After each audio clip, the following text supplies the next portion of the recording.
안녕하세요, 여러분. 성공합시다.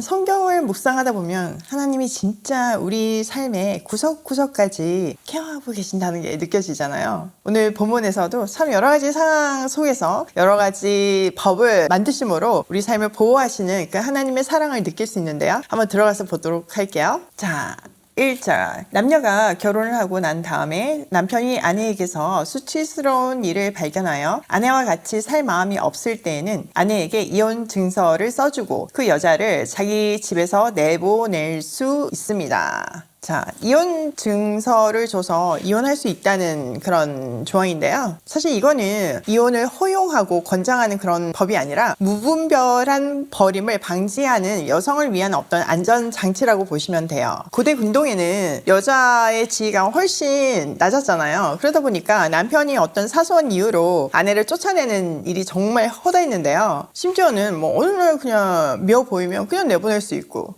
반찬이 맛이 없으면 내보낼 수 있고, 말할 수 없는 그런 이유들로 아내를 함부로 내보내는데, 이스라엘은 이혼 증서를 반드시 써주도록 함으로 해서 여성이 함부로 이혼하는 것을 좀 방지하고 여성이 공식적으로 자유케 된 신부님을 증명케 했어요. 그러니까 아내를 너무 함부로 임의적으로 내쫓게 하는 것을 방지하는 제도였죠. 또한 만약 이혼 증서가 없이 만약에 여자가 이혼을 당했는데 재혼할 수 있잖아요. 근데 그런 경우에 전 남편이 불륜이다 이렇게 하면 사형이잖아요. 그러니까 그런 것들을 보호하기 위해서 이혼 증서를 줘서 자유한 사람이다 이걸 증명하는 역할을 한 거죠. 근데요, 사람들이 정말 악한 것이 그런 것도 이제 악용을 하는 거죠. 그래서 이혼 증서가 얼마나 중요해요. 그런 거를 나무잎에 써준다든지 그러는 거예요. 그러면 그 나무잎이 마르면 얼마나 바스라지기 쉽고 보관하기도 어렵잖아요. 그런 악한 일들이 벌어졌대요. 근데 어쨌든 이 법은 그런 악한 마음으로부터 최대한 보호하는 법이라고 보시면 되는 거죠. 특별히 지금 이 부분에서는 이혼을 정당화하거나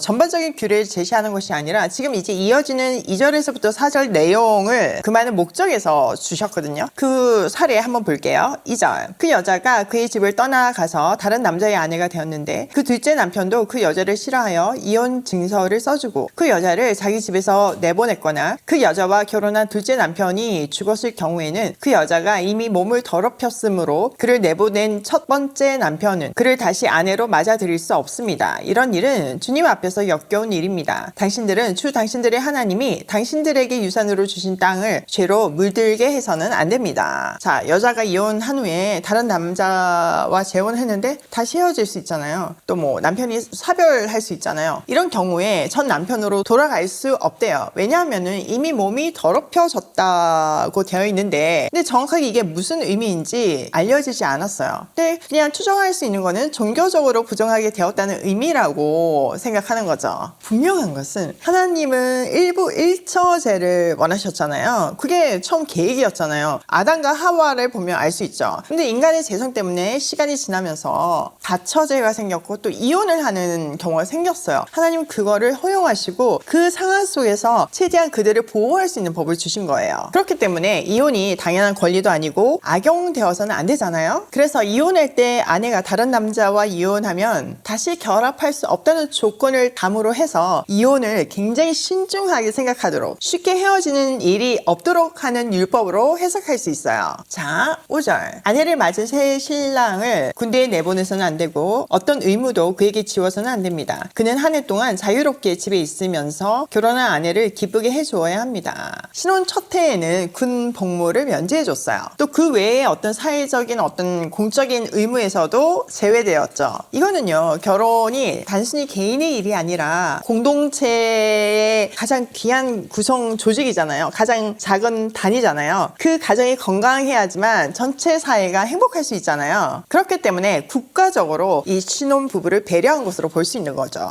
자, 6절.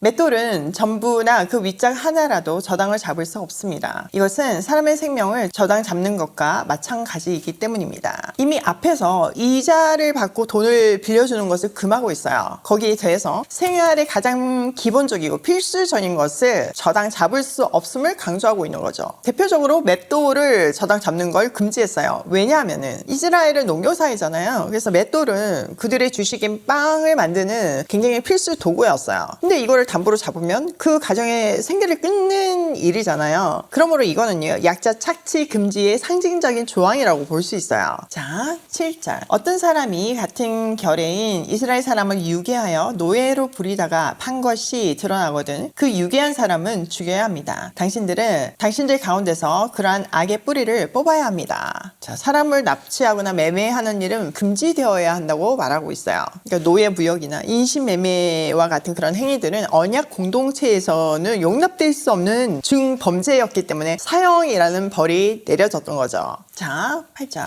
악성 피부병에 걸린 사람에 대하여는 레위 사람 제사장들이 당신들에게 가르쳐 주는 대로 모든 것을 철저히 지켜야 합니다. 내가 그들에게 명령한 대로 지키십시오. 당신들이 이집트에서 나오던 길에 주 당신들의 하나님이 미리암에게 하신 일을 기억하십시오. 자, 전염성이 강한 악성 피부병이 걸리면 제사장이 진단해서 격리하거나 정결 절차를 받잖아요. 그러니까 그 시키는 대로 반드시 해야 한대요. 이거는 공동체 전체에 그 전염병이 퍼지는 것을 막기 위해서죠. 모세는 악성 피부병에 걸린 사람의 예로 미리암을 들고 있는데요. 이것도 왜 들었는지 학자들 간의 의견이 굉장히 분분해요. 자, 일단 미리암은 모세를 비난하다가 나병에 걸렸잖아요. 리더십의 반기를 들어서 벌을 받은 거잖아요. 그렇기 때문에 어떤 리더십에 대한 반기나 남을 비방하는 것을 방지하는 용도라고 보는 학자도 있고요. 또는 미리암은 뭐 대표적인 선지자였고 리더십의 대표였잖아요. 그럼에도 불구하고 이런 그 제사장의 경고대로 그대로 진 밖에서 회복될 때까지 있었잖아요. 그러니까 미리암이 이 규례의 예외가 아니었듯이 그 누구도 예외가 될 수 없다는 것을 강조하는 것이라고 말하는 학자들도 많아요.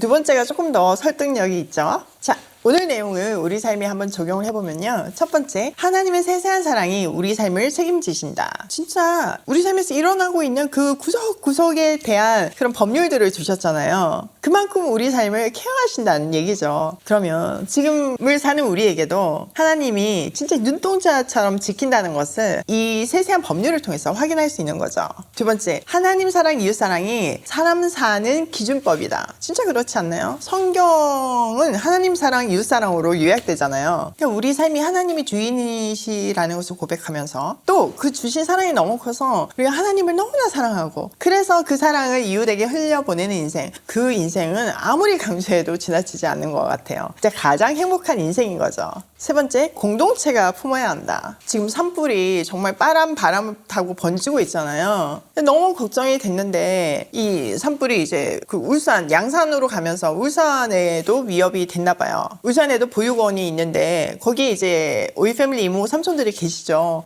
그 소식을 전해 듣고 막 달려간 거예요. 아이들이 대피를 했으니까 애들이 얼마나 불안했겠어요. 아이들 잘 있나 케어도 해주시고 집에 데리고 가서 재우시는 분들도 계셨다고 하더라고요. 또 같이 연계된 교회에서 아이들한테 힘내라고 치킨도 보내주시고요.